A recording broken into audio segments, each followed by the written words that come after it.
नमस्कार साथियों। जब अटल बिहारी वाजपेयी का साइनिंग इंडिया था तो आरएसएस खामोश हो गई। जब लाल कृष्ण आडवाणी की जगह पर नरेंद्र दामोदर दास मोदी को दिल्ली लाने की तैयारी की जा रही थी तो आरएसएस सक्रिय हो गई थी। तो फिर क्या आरएसएस की खामोशी और आरएसएस की सक्रियता क्या भारतीय जनता पार्टी के भीतर का घटनाक्रम को अब बदलने की दिशा को लेकर के होती थी? ये सवाल आज इसलिए भी ज्यादा महत्वपूर्ण हो गया है क्योंकि सामान्य तौर पे भारतीय जनता पार्टी के भीतर सत्ता के समानांतर कोई भी सत्ता होती नहीं है। यानी चाह कर के भी पावर सेंटर अगर भारतीय जनता पार्टी के भीतर किसी को ढूंढना है तो अब तक वह आरएसएस को ही मानते रहे। और जब से प्रधानमंत्री नरेंद्र दामोदर दास मोदी बतौर प्रधानमंत्री दिल्ली पहुंचे, यानी ताकत इतनी हो गई कि बहुमत के साथ दिल्ली में मौजूदगी तो पावर सेंटर एक ही रहा। और इसी पावर सेंटर के आश्रय भारत देश के भीतर ना जाने कितने मुद्दे हों और सरकार को लेकर के कितना आक्रोश लोगों के बीच में हो, जहां आरएसएस के संगठन काम कर रहे हो, जहां भारतीय जनता पार्टी की मौजूदगी हो या फिर भारतीय जनता पार्टी की सत्ता हो, वहां पर भी नरेंद्र दामोदर दास मोदी की सरकार को लेकर के अगर भारत देश में सवाल उठते जा रहे हैं तो भी आरएसएस खामोश रही। इस दौर में एक के बाद एक दिल्ली की सत्ता के निर्णय ने भारतीय जनता पार्टी के भीतर के कद्दावर नेताओं को कद छोटा कर दिया, लेकिन आरएसएस खामोश रही है। इस दौर में भारतीय जनता पार्टी के संगठन हो नेतृत्व करने की क्षमता किसके पास है, इसके चयन को लेकर के भी दिल्ली अगर सक्रिय हुआ तो आरएसएस ने उस पर भी खामोशी बरत दी। यानी सामान्य तौर पे कहे तो कोई दूसरा पावर सेंटर बीते एक दशकों में आपको बिल्कुल नहीं दिखाई देगा, तो क्या पहली बार एक नया पावर सेंटर खड़ा किया जा रहा है? क्या पहली बार इस बात का एहसास आरएसएस को भी है और भारतीय जनता पार्टी के उन कद्दावर नेताओं को भी अब हो गया है कि एक नए पावर सेंटर को खड़ा करना पड़ेगा और इस बार दिल्ली से दूर भोपाल वह पावर सेंटर के तौर पे है। यानी भोपाल का मतलब इस समय में शिवराज सिंह चौहान होते हैं। 18 साल तक मुख्यमंत्री रहे, उनकी लोकप्रियता चरम पे जब रहा तभी उन्हें मुख्यमंत्री पद छोड़ना पड़ा। और चरम का मतलब यह कि चुनावी जीत के साथ चरम पर खड़ा हो जाना। यानी बहुत ही शालीनता के साथ वह एक के बाद एक सामने खुद को लाते रहे, ऐलान भी होते रहे। और पहली बार किसी ने कहा मैं दिल्ली से कुछ नहीं मांगूंगा चाहे मेरी जान ही क्यों न चली जाए। लेकिन इस समय में भारत देश के अलग अलग हिस्सों में जो मुद्दे लगातार रेंग रहे हैं, क्या उससे आरएसएस के भीतर खामोशी भरी बेचैनी है?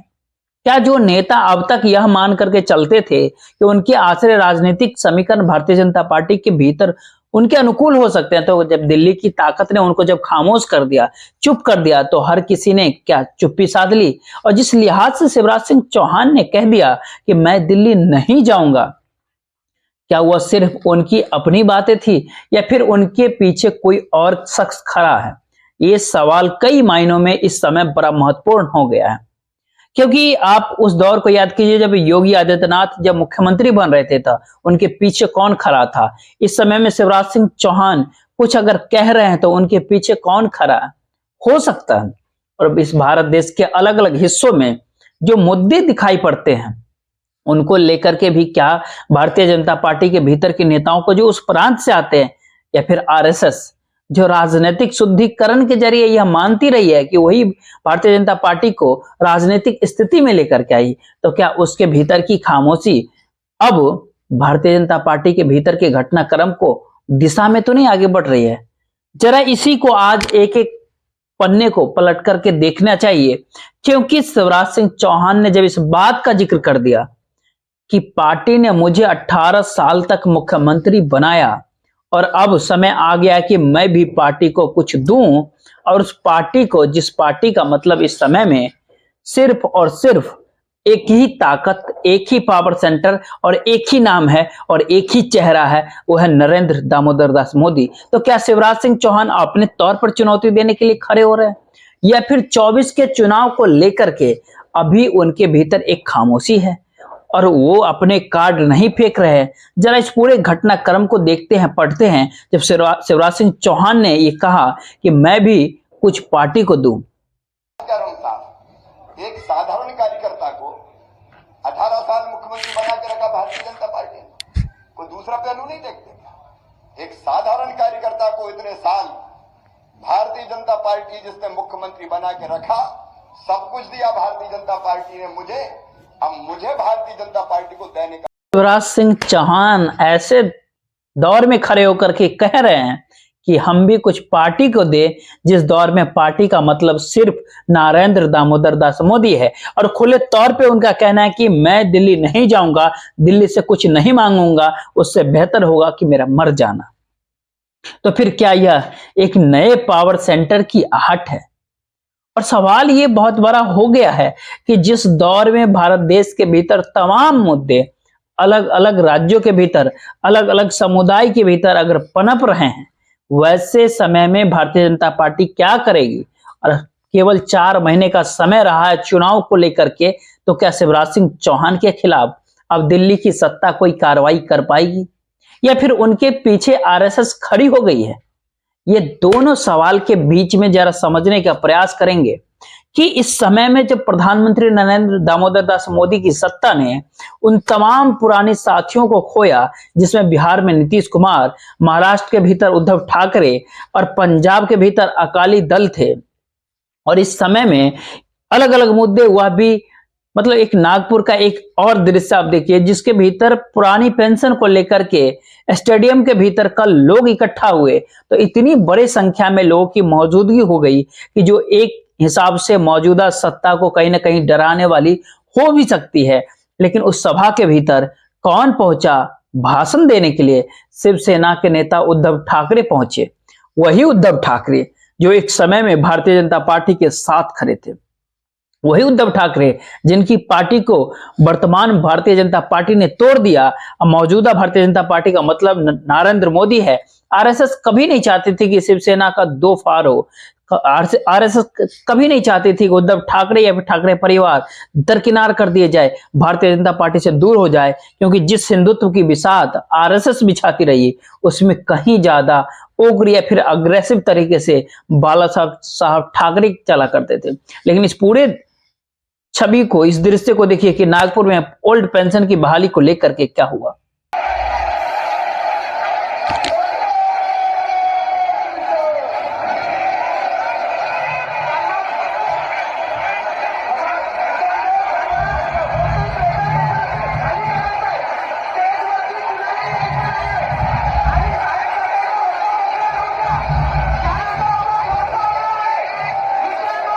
जो वीडियो, ये दृश्य, ये छवि, ये बताने के लिए काफी है कि ये आक्रोश वर्तमान दिल्ली की सरकार को लेकर के है, यानी मोदी सरकार को लेकर के है, जिन्होंने पुरानी पेंशन खत्म कर दिया। या फिर ये कहना होगा, बताना होगा कि इस दौर में क्यों एक नया पावर सेंटर पनपने की स्थिति में भारतीय जनता पार्टी के भीतर एक आ चुका है। और आरएसएस को भी इसको बिल्कुल एहसास हो गया कि अभी से अगर दिल्ली का विकल्प न ढूंढा गया, यानी नरेंद्र मोदी का विकल्प अगर न खड़ा किया गया, अगर उसे अगर ढूंढा नहीं गया, तो एक ही झटके में नरेंद्र दामोदर दास की मोदी का हार जो है भारतीय जनता पार्टी को तबाह कर देगा। तबाही का मतलब यह है कि भारतीय जनता पार्टी की राजनीतिक ऊंचाई जो है वो एक ही झटके में, एक ही पल में खत्म हो जाएगा, क्योंकि एक पारंपरिक राजनीतिक नहीं है जो वर्तमान समय में दिल्ली की सत्ता खेल रही है। तो फिर क्या इसीलिए अभी से ही विकल्प की खोज में आरएसएस भी निकल गई है और एक नए पावर सेंटर के तौर पर शिवराज सिंह चौहान नजर आने लगे, क्योंकि रूठे हुए तो कई नेता हैं। उन तमाम मुख्यमंत्रियों की पूरी लिस्ट को जरा देखिएगा, जिसके में महाराष्ट्र भी नजर आपको आएगा, जिसके भीतर उत्तराखंड भी नजर आएगा, जिसके भीतर आपको गुजरात तक नजर आएगा, जहां पर मुख्यमंत्री दिल्ली के इशारे पे चलते हैं। इस पूरी लाइन में तमाम बीजेपी शासित राज्य के भीतर, और वहां पर यह भी एक जरा देखिए कि हिमाचल में धूमल को दरकिनार कर दिया गया, भारतीय जनता पार्टी को हार मिल गई। इस समय में येदियुरप्पा को दरकिनार कर दिया गया, कर्नाटक में भारतीय जनता पार्टी को हार मिल गया। अपनी ताकत अपने बूते ही अगर चलते हुए जीत जब तक मिल जाती है, तब तक तो सबको ही खरा है। लेकिन जिस दिन हार की दिशा में अगर कदम आगे बढ़ेंगे, उस समय में कौन तालमेल बैठाएगा इस भारत देश के तमाम राजनीतिक दलों से, यह भी बहुत बड़ा सवाल है। और शायद इसी सवाल का जवाब मुद्दों के बीच ही छिपा हुआ है।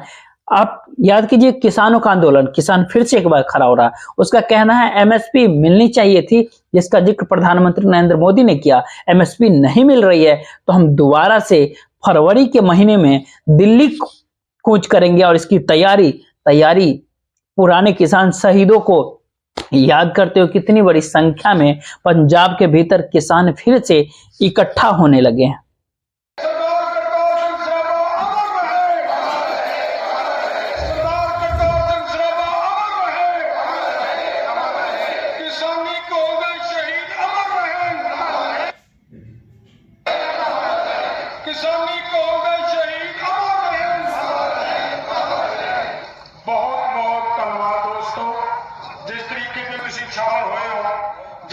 क्या किसानों का सवाल अब आरएसएस को कहीं डरा तो नहीं रहा? क्या किसानों का सवाल और उससे जुड़ी हुई पूरी राजनीति इस भारत देश के भीतर में पीएम मोदी की सत्ता के केंद्र के आसपास कहीं सिमटते जा रहा है?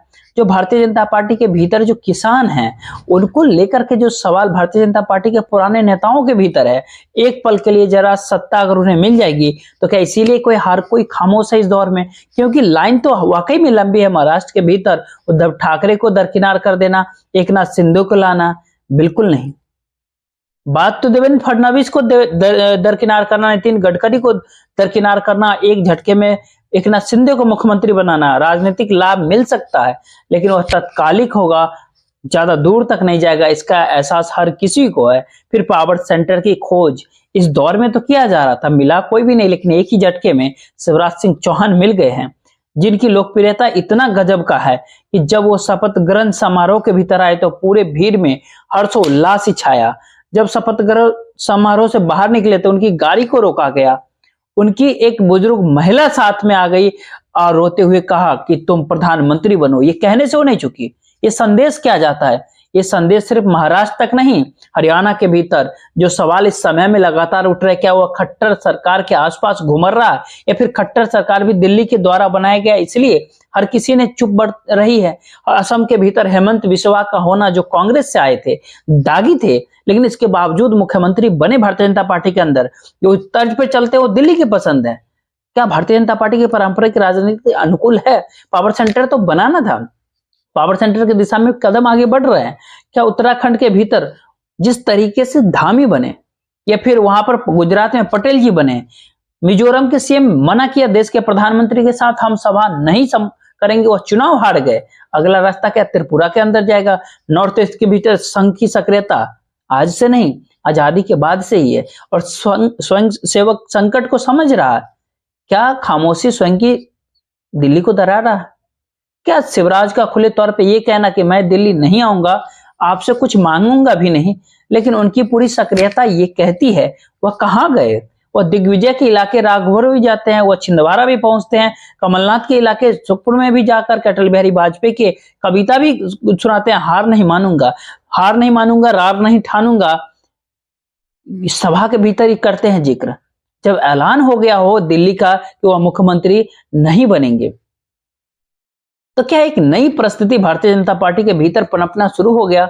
जरा इसके पूरी फहरिस्त को देखने का प्रयास करें कि भारत देश के भीतर जो इससे जुड़ते हुए लोग, इससे जुड़ते हुए मुद्दे, लोगों के आक्रोश, उनके मन में जो है इस समय में वो ना कह पा रहे हो क्योंकि राजनीतिक कहीं ना कहीं एक वैक्यूम है यहाँ पर।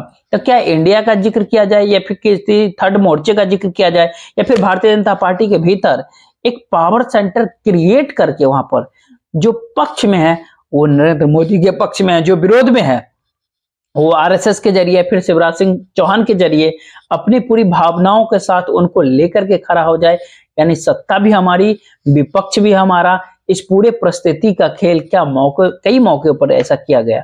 जिस दौर में स्वदेशी का राग हुआ करता था और विदेशी पूंजी भारत लाने का प्रयास अटल बिहारी वाजपेयी कर रहे थे, उस समय कौन खड़ा था? तो डेंगरी होते, आरएसएस के थे, स्वदेशी जागरण मंच चलाते थे, मुरलीधर राव जो भारतीय जनता पार्टी के मध्य प्रदेश के भीतर इस समय में है, क्या वहां उस समय में वह स्वदेशी जागरण मंच के साथ जुड़े थे? उस दौर के नेताओं को आप देखिएगा, जब भारतीय जनता पार्टी और विदेशी पूंजी और स्वदेशी की लड़ाई जब सत्ता और विपक्ष के भीतर हुआ था, सत्ता में वाजपेयी सरकार गठबंधन के साथ और विपक्ष में आरएसएस खड़ी थी। अब एक नए पावर सेंटर की राजनीतिक तौर पर जो तैयारी की जा रही है वह तैयारी शायद वर्तमान सत्ता को आप समझ आए या फिर ना आए, लेकिन इस समय में 2-3-4 बातें बहुत क्लियर होनी चाहिए राजनीतिक सियासी तौर पर कि अगर मध्य प्रदेश के भीतर 29 सीटों में से पिछले 28 सीटें पिछली बार लोकसभा में जीते थे, तो क्या इस बार जीत पाएंगे अगर शिवराज साथ नहीं देते हैं, जो कि बहुत ही लोकप्रिय है। आने वाले समय में बहुत तैयारी कर रहे हैं वो कि हम क्यों ना पूरे राज्य के भीतर घूम जाए, और 18 साल तक हमको लोगों ने सत्ता दिया, जनता ने सत्ता दिया, तो हमको उसको धन्यवाद क्यों ना देते, धन्यवाद यात्रा निकाले, उसके जरिए ये कहे कि हम बीजेपी की, भारतीय जनता पार्टी की विचारधारा को आगे बढ़ा रहे हैं। जो वादे इस दौर में किया गया, जो आपके संकल्प पत्र के भीतर है, उसको लागू कराने की दिशा में आगे बढ़ रहे हैं। इस पूरी लोकप्रियता के शीर्ष में या फिर उनके हिसाब से राजनीतिक चलेगी, और आने वाले समय में अगर जरा सी भी डवाटोल इधर उधर 2024 के लोकसभा चुनाव में होंगे, तो क्या वो अपना पत्ता नया खोलेंगे? क्या एक नया पावर सेंटर का आहट? और इस सब के बीच आरएसएस की खामोशी सिर्फ यही नहीं ठहरती है, क्योंकि राजस्थान प्रदेश के भीतर भी वसुंधरा राजे बैठी हुई है। दोनों जगहों पे देखिएगा तो जो नए मुख्यमंत्री आए, क्या वो सिर्फ 4 महीने के भीतर भीतर वो वसुंधरा और शिवराज सिंह चौहान से ज्यादा ताकतवर बन सकती है? असंभव है, ये बिल्कुल असंभव सवाल है। तो राजस्थान के भीतर 25 में से 24 सीट क्या वर्तमान सीएम दिला पाएंगे जो कल शपथ लेंगे? क्या इतना तेजी से आगे बढ़ पाएंगे? सवाल बड़ी मुश्किल है, लेकिन दिल्ली दरबार अपने आकर के साथ आगे बढ़ रही है, और भारतीय जनता पार्टी के भीतर ये एक नया संदेश है, और उसको काउंटर करने के लिए संघ ने चुप्पी साध दी है। शिवराज सिंह चौहान पुराने तौर पर अपने ऐलान कर रहे थे, उनके पीछे कोई नहीं है, ऐसा नहीं कहा जा सकता। अगर ऐसा नहीं सोच रहे हैं या फिर नहीं कहा जाता, तो फिर एक एक करके जरा इस पूरी बात को समझे कि पंजाब का किसानों का जिक्र है, तो 13 में से केवल 2 सीट मिली थी भारतीय जनता पार्टी को, जब वो अकालियों के साथ थे। अकालियों को भी 2 सीट मिली थी, लेकिन इस बार तो बिल्कुल नहीं है। इस बार नए गठबंधन के साथ वहां पर कांग्रेस और आम आदमी पार्टी साथ खड़ी होगी, तो फिर क्या हुआ होगा? बिहार प्रदेश के भीतर की अगर देखिएगा तो 40 में से 17 सीट मिला था भारतीय जनता पार्टी को, बाकी सहयोगियों को मिला था। वो सहयोगी, बड़ा सहयोगी नीतीश कुमार, अब वो निकल गए हैं। अब क्या होगा? भारतीय जनता पार्टी के साथ बिहार में नीतीश थे, महाराष्ट्र में 23 सीटें मिली थी 48 में से, बाकी तो शिवसेना सीट ले गई थी। उद्धव ठाकरे थे साथ में, तो क्या एकनाथ शिंदे वहां पर जीतबाद दिला देंगे? इतनी बड़ी ताकत के साथ जिताएंगे? जब लोगों की भावनाओं पूरी विरासत के आश्रय परिवार के बेटों को अगर ढूंढती है, तो क्या एकनाथ शिंदे को खोजेंगे, जिन्होंने राजनीतिक तौर पर अपने पिता का ऐलान बाला साहब ठाकरे किया? क्या इससे कोई लाभ होगा? बिल्कुल असंभव बात है। राजनीति की, सियासत की विसात में सबको ये समझ आने लगा कि भारतीय जनता पार्टी के भीतर अगर विकल्प का सवाल होगा, तो क्या कोई खोजने निकलेंगे, या फिर पहले से चीजों को ढूंढ करके खड़ा करना होगा? क्योंकि 2003-4 में के दौर में जाइए, जब सुदर्शन, जब उस समय में सर संचालक हुआ करते थे, उन्होंने एक साक्षात्कार में खुले तौर पे कहते हैं अब बुजुर्गों को जाना होगा, इनको रिटायर होना चाहिए। और तभी से संघ के भीतर मंथन शुरुआत हो गई थी कि अब किसी युवा को ढूंढना है। 2009 में नहीं ढूंढ पाए अडवाणी जी वहां पर राजनीति के भीतर, उनको करना चाहते थे राजनीति, लेकिन 2014 तक स्थिति उनके अनुकूल नहीं बचा, तो नहीं चाहते थे कि नरेंद्र मोदी आए, लेकिन इसके बावजूद वो आए, संघ पीछे खड़ा। एक नए पावर सेंटर का उदय गुजरात के भीतर हो गया था, लेकिन गुजरात के मुख्यमंत्री की पहचान और मध्य प्रदेश के मुख्यमंत्री की पहचान में भी कहीं ना कहीं अंतर है। गुजरात के मुख्यमंत्री के तौर पर नरेंद्र दामोदर दास मोदी की पहचान 2014 से पहले कुछ भी नहीं था, केवल गुजरात के सीएम के तौर पे थे, या फिर गुजरात मॉडल जो गाहे बगाहे किया करते थे, या फिर गुजरात के भीतर में उस दौर में जब 2002 में दंगे हुआ था, जिसमें राजधर्म का पाठ अटल बिहारी वाजपेयी पढ़ाने गए थे, वो तमाम बातें पुरानी हैं। लेकिन जैसे हिंदी क्षेत्रों के भीतर कदम रखिएगा, क्या इस दौर में क्या हुआ? हिंदी क्षेत्र में मध्य प्रदेश के भीतर सबसे कद्दावर नेता के तौर पर अगर कोई है, तो शिवराज सिंह चौहान है। अगर 2014 से पहले अगर देखिएगा, तो एक सवाल और भी आ सकता है कि योगी आदित्यनाथ तो तब नहीं थे, तब तो राजनाथ सिंह थे, और राजनाथ सिंह अपने तौर पर क्या उनको क्या किनारे लगा दिया गया? राजनाथ सिंह और शिवराज सिंह चौहान में एक अंतर है। राजनाथ सिंह एक कद्दावर नेता थे, पार्टी का अध्यक्ष थे, मुख्यमंत्री रहे, राजपूतों को साथ लेकर के चलते थे, समीकरण बना सकते थे, लेकिन अपने बूते पूरे राज्य के भीतर जीत दिला दे, ऐसी परिस्थिति उनके साथ कभी नहीं जुड़ पाई। लेकिन शिवराज सिंह चौहान के साथ ऐसी परिस्थिति जुड़ी हुई है, और वह जीत के साथ बाहर निकले हैं। तो पूरा हिंदी क्षेत्रों के भीतर शिवराज सिंह चौहान की मौजूदगी उस नए पावर सेंटर की दिशा में आगे बढ़ रही है क्या? ये सवाल जो हो सकता है दिल्ली दरबार को डरा रहा हो, लेकिन जब आप पूरी गणित को समझिएगा, पूरी सियासत के देखेंगे तो सामाजिक, सांस्कृतिक और आर्थिक परिस्थिति के आश्रय अगर सत्ता की जो मिजाज है, दोनों परिस्थितियों में एक पावर सेंटर की जरूरत इस भारतीय जनता पार्टी को अब हो चला है। क्योंकि यहाँ पर रूठे हुए नेताओं की एक अलग लाइन है और बार बार ये जिक्र किया जा रहा है, पता नहीं आज नहीं तो कल योगी आदित्यनाथ को कहीं टारगेट पे दिल्ली न ले ले। उनके अपने अनुकूल चाहिए हारे हुए व्यक्ति को डिप्टी सीएम बनाने से दिल्ली बिल्कुल नहीं घबराती है। संगठन का आदमी जो दिल्ली के हिसाब से अगर उत्तर प्रदेश के भीतर अगर कोई चले तो उसे दिल्ली कभी उससे घबरा ही नहीं। घबराते तो योगी आदित्यनाथ भी नहीं है, लेकिन जब वो मुख्यमंत्री हैं अपने तौर पे तो अपने अनुकूल कैबिनेट भी बनाना चाहते हैं और गवर्नेंस भी चाहते हैं। ये पूरे टकराव के भीतर अगर पावर सेंटर खुले तौर पर निकल करके आता है, जो इंतजार 2024 के लोकसभा चुनाव को लेकर के है, तो पहला सवाल ये उठता है क्या 2024 तक ये पूरी परिस्थितियां अगर ठहर गई? बिल्कुल भी नहीं। 2024 से ठीक पहले हर हाल में शिवराज सिंह चौहान को किसी जगह पर दिल्ली की सत्ता पहुंचाना चाहेगी और आरएसएस अपने तौर पे कह रहे वो चले तो जाएंगे, लेकिन उनके लिए एक ही पद है, भारतीय जनता पार्टी के अध्यक्ष। और भारतीय जनता पार्टी के अध्यक्ष का पद जेपी नड्डा इस दौर में मौजूद है जो 2024 के लोकसभा चुनाव तक रहेंगे। इसका ऐलान भारतीय जनता पार्टी कर चुके हैं, तो उनको हटाने का सवाल ही नहीं उठता है। तो फिर किसी दूसरी जगह पे वो प्रदेश अध्यक्ष हो जाएंगे? बिल्कुल भी नहीं। वो कैबिनेट मिनिस्टर बन जाए दिल्ली आकर के, अगर बनकर 3 महीने के बाद सारी चीजें खत्म हो गई, नोटिफिकेशन के साथ कुछ भी पावर ही नहीं रहेगा, वह भी परिस्थिति नहीं ठहर रही है।